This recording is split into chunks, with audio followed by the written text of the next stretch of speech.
Out of nowhere, and with little to no fanfare, we have another XCOM game on our hands. And though it might not quite be XCOM 3, Chimera Squad is still pretty darn good. It also represents a pretty big shift for the series, introducing several interesting major new mechanics and dropping some older ones. And even though this is one of the more newcomer-friendly XCOM games we've had in a while, there's still a lot to keep track of. In this feature, we'll be going over some handy pointers that you should keep in mind to make your time with the game smoother. With all of that out of the way, let's get started. Breach Mode. One of the most important new mechanics XCOM Chimera Squad introduces is Breach Mode, which is sort of a pre-battle preparation. But given just how much it determines for the rest of the battle going forward, and how influential the decisions you make here can be for your squad, it's something that you need to pay very close attention to. Unlike many other turn-based strategy games, Chimera Squad's pre-battle preparations are not just simply about deciding where to place which units, though that is certainly a factor. There's a lot else at play. So we're going to go over each of those one by one. Breach points. When assigning your units to breach points, you need to be careful about who goes where and pay close attention to various positive and negative effects. Each breach point can have a positive or a negative effect on the agent that uses them, so rather than just randomly assigning an agent to any breach point, you need to pay attention to whether or not the buff or debuff in question suits them. Make sure the positive effects are applied to those who need them most, and that the negative ones, if there are any, go to the ones who won't be affected by them terribly. Turn order. Turn order is something else that XCOM Chimera Squad has changed. Unlike earlier games, the interleaved turn order now dictates which unit will be allowed to take an action at which point. As you can imagine, this changes the flow of battle significantly, and also has a huge impact on how you strategize. You need to be aware of how long your units have to wait for their turn, whether or not there are any immediate threats coming up thanks to the turn order, and shift priorities accordingly. Speaking of, weaker enemies. The turn order is something you can and should manipulate in breach mode. At times, it almost becomes essential. In regular fights, when you're being attacked by enemies in numbers, it's a smart idea to make use of breach mode to either injure multiple enemies or take some out entirely to give yourself a boost in the turn order. Many times, it's best to injure as many enemy units as you can rather than taking any out, and then use the fact that they have lower health with your turn order to quickly eliminate them one by one before they have a chance to attack. Stronger enemies.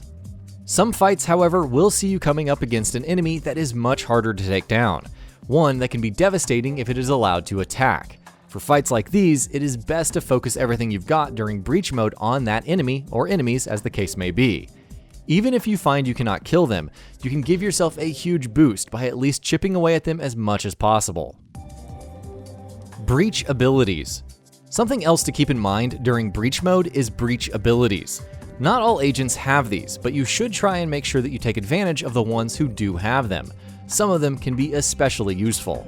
Verge, for instance, has an ability that allows him to lift an enemy into the air, so that all agents who breach after him can attack that enemy more easily, which means this ability can be very useful for situations like the one we spoke of, where you should be focusing all your agents on stronger enemies while breaching. Make sure you pay attention to breach abilities, not just what they are, but when they would best be used. Restarting. There's no shame in restarting the game in XCOM Chimera Squad and going back to an earlier point. Always be ready and willing to restart encounters, missions, or even days.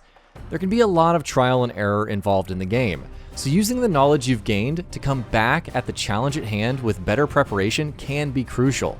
Just as an example, there are often some breach points that can only be assigned to specific units, so it's best to save before battles and restart if you find you came into a fight without an agent who would be able to take full advantage of that breach point. Unrest.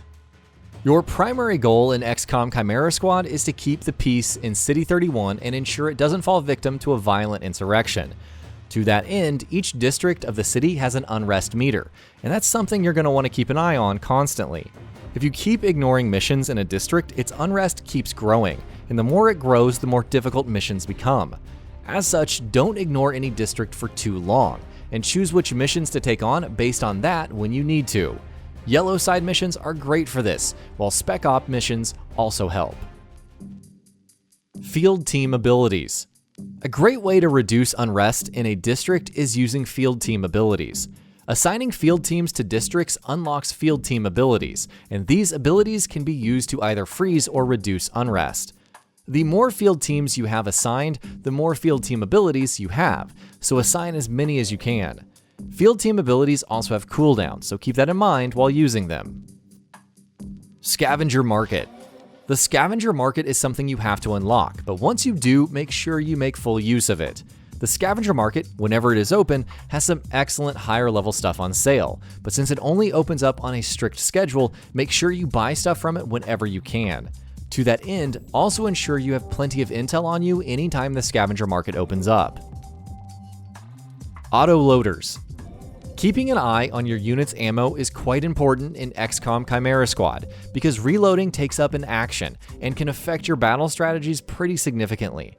Autoloaders, however, are a great counter to this crutch. By equipping each unit, or as many as you can with an autoloader, you will allow them to reload their weapons for free once every mission.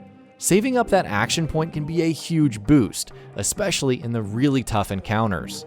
And that about does it for this video. If you enjoyed what you watched and want to see more from GamingBolt, you can always hit that subscribe button and turn on the bell icon next to it. That way you will never miss any of our videos.